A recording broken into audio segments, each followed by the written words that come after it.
I'd like to make 4 general observations in the light of events in Baltimore. 1, there is no excuse for, nor should there be any tolerance of looting, rioting, and violence. Among the distressing reactions to this distressing week is an effort on the part of some to excuse or diminish the gravity of the violent protest.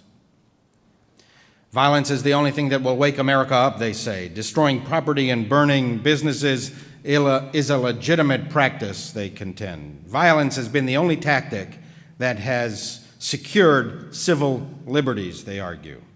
If nonviolence fails to win the people over, then it is futile. We must reject this philosophy out of hand. It is both immoral and impractical.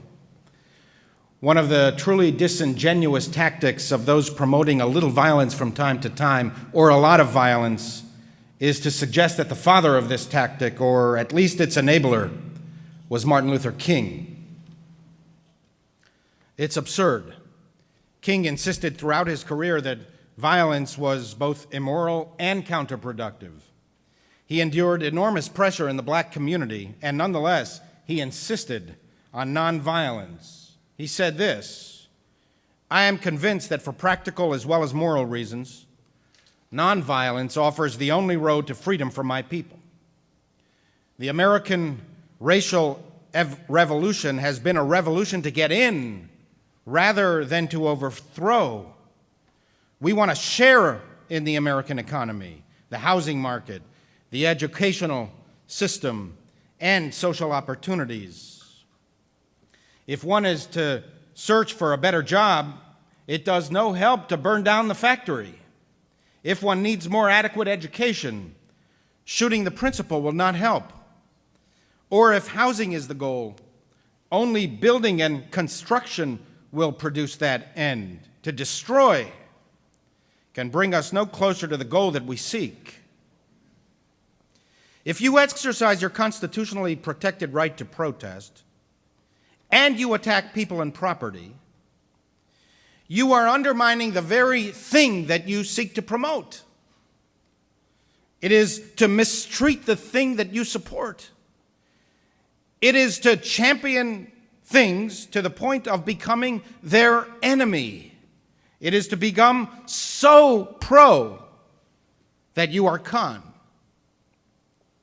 The human potential for chaos and anarchy is so high that from the beginning, Judaism urged us, pray for the welfare of the government, for were it not for respect of the government, people would eat each other alive.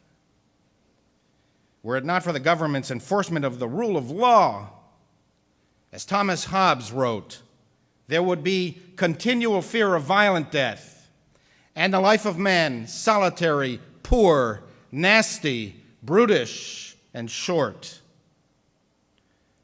But it is not enough simply to deplore the violence that has erupted in various cities throughout the United States. We must also ask ourselves, what are its causes?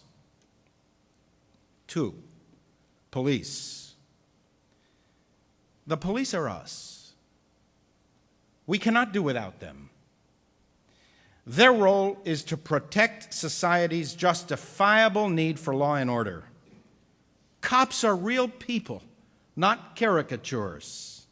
They too have strengths and weaknesses, fears and foibles, pride and prejudices.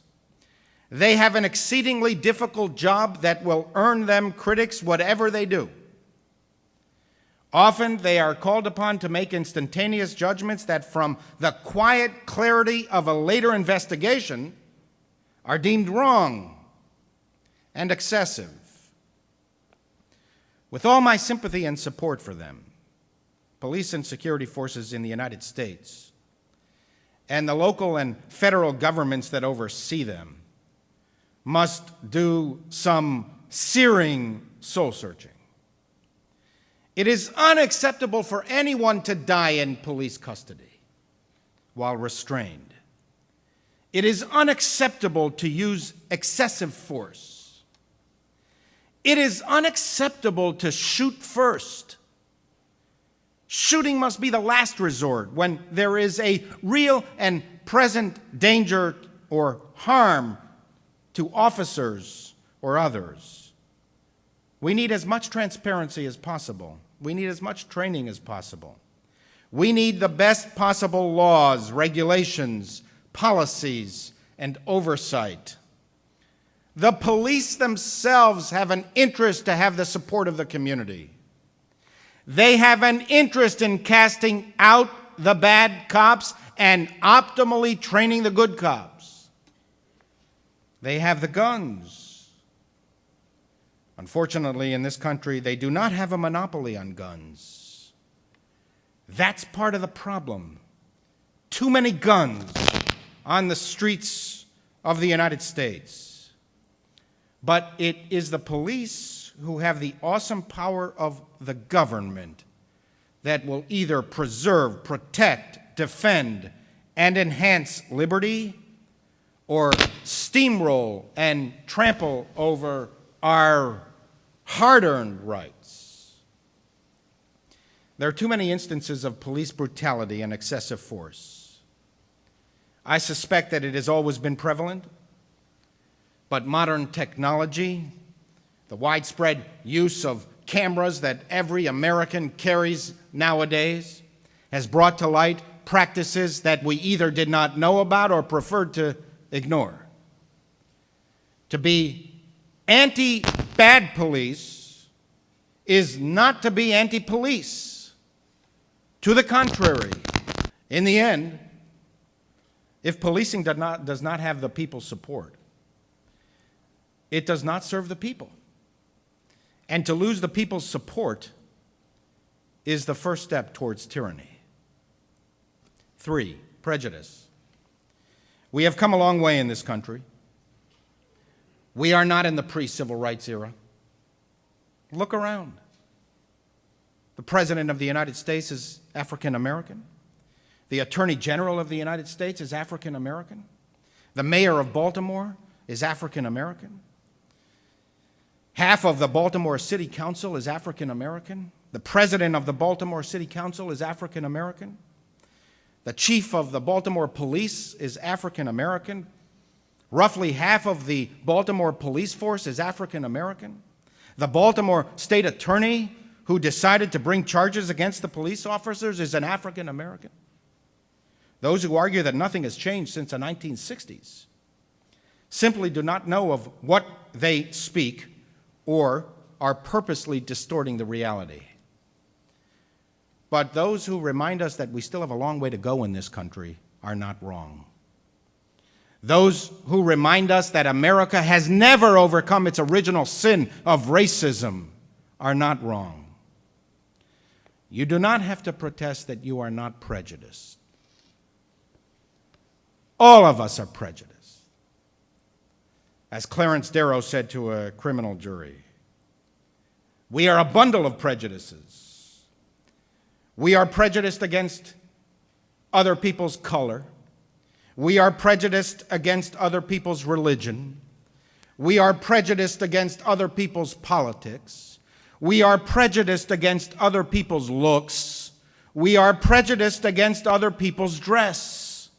We are full of prejudices. If you look deep enough, you will find them, and we know it. All of the peaceful protests and marches in response to police misconduct, these do not so much create social tensions as expose what already exists, bringing them out into the light of day where we can disinfect the wound and treat the illness. It's not only a question of racism. There are too many other factors involved, but racism is part of the problem too. And our continuing efforts to eradicate this scourge is part of the solution. Law and law enforcement must serve the cause of justice. If either the law or the enforcement of the law is unequal, if it harms or degrades the dignity or the standing of one person or one group of persons because of some racial, ethnic, religious, social, or gender bias, such laws or their enforcement are unjust. To treat people differently, whether in code or conduct, because of some racial, ethnic, gender, or sexual bias, is to assume a conviction of superiority, that we are better than others simply because of our innate characteristics. To assume that certain people are innately inferior to us, that they are incarcerated at 3 times the rate that we are, not because of environmental factors, but because of their race, is racism. And racism distorts everything that is good about the human race. It subverts the basic religious and Western principle that all are endowed with equal dignity and equal worth, and all are created in the image of God. 4, poverty. Poor people can be educated. Poor people can be productive. Poor people can be employed. Poor people can be law-abiding. Poor people can be generous. In fact, studies indicate that as a percentage of income, poor Americans are more charitable than wealthy Americans. Poor people can have strong families. Poor people can have supportive communities. Poor people can be successful. It's just harder for them. Much harder. To casually and cavalierly offer helpful tips to the poor people of Baltimore or Ferguson that they should really be more like me, it's kind of insulting. Don't you think? It is to ignore what it really means to be poor. As the Bible states, all of the days of the poor are wretched. The ruin of the poor is poverty. If all the afflictions of the world were assembled on one side of the scale and poverty were to be on the other, poverty would outweigh all of the other afflictions of the world, say the rabbis. We struggle to assert some fundamental distinction between ghetto communities and gated communities. But generally, the truth is much simpler. The poor are different than us because they're poor. If they had the opportunities that we had, they would probably not be poor, and they would probably function like the unpoor. Now, it is true that social science is not natural science. One thing does not necessarily lead to another in all cases. Robert Durst, a highly educated multimillionaire many times over, is still, according to the prosecutor, a sadistic murderer. But broadly speaking, poverty is a disgrace. It is a disgrace for our country, the most affluent society in the history of the world, that cannot seem to solve the problem, not for lack of resources or resourcefulness, but for lack of political will. And poverty is a disgrace for the individual. The poor who live amongst the affluent live in a different world. a world of hunger, hurt, and haunting humiliation. Honestly, to say to them, you should be more like me, who had the best schooling, the best parents, the best friends, the best, most supportive family, the best security, the best food, the best clothing, the best shelter, the best of everything. To say to those who are deprived of basic needs that we take for granted every day, you should be more like me, is to distort their condition and yours. Do you think that the poor prefer being unemployed, not working? There are some. Some people prefer living off the largesse of others. But how many people are there really who want to do nothing? Unemployment, not finding a job when you want to work, is even more devastating emotionally than financially. In Jewish thought, work is dignity.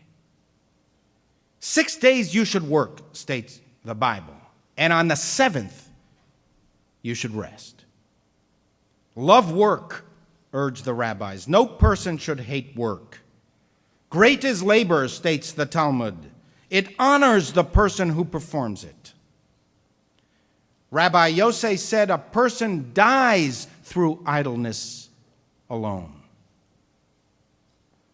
Most people want to be productive. Most people want to contribute. Most people want to live off the sweat of their brow, not the charity of another. Now, it is true that government cannot solve everything. It is true that collective actions are not a panacea. It is true that money cannot solve everything. It is true that people need to take responsibility for themselves. They need to police themselves. They need to discipline themselves toward moral conduct. They need to parent their own children, not hand them over to the nanny state. But there are some social problems that are so vast that they can only be solved through collective action and collective policies reflecting and assuming collective will. We all know that our political and economic systems need improvement. We all know that along with the significant progress that we have made in this country, we need to continue to work towards greater equality of opportunity, jobs, security, and civil liberties for all.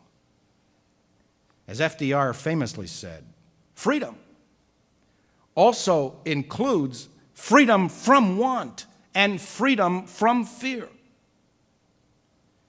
In Jewish tradition, we read of a king who said to a great sage, if your God loves the needy, why doesn't he provide for them for himself? And the sage responded, God, who loves both the rich and the poor, wants one human being to help another and to make the world a household of love. This is our true goal, to make the world a household of love.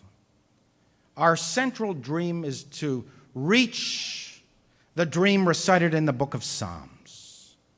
Behold, how good and how pleasant it is for brothers and sisters to dwell in peace. We are at our best when we practice both individual and collective responsibility, when we remember that we are our brother's keeper.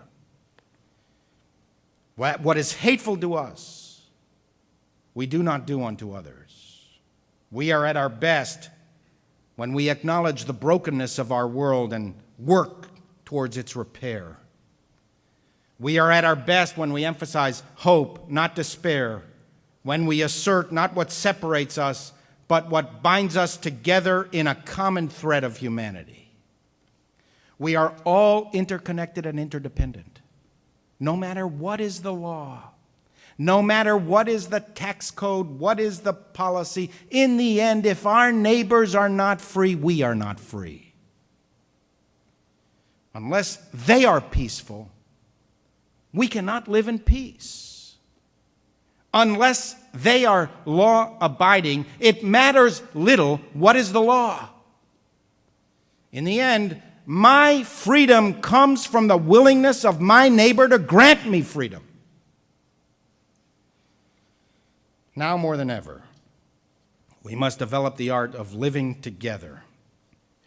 For with the advance of science and technology, if we will not live together in peace, we will all die together in violent annihilation.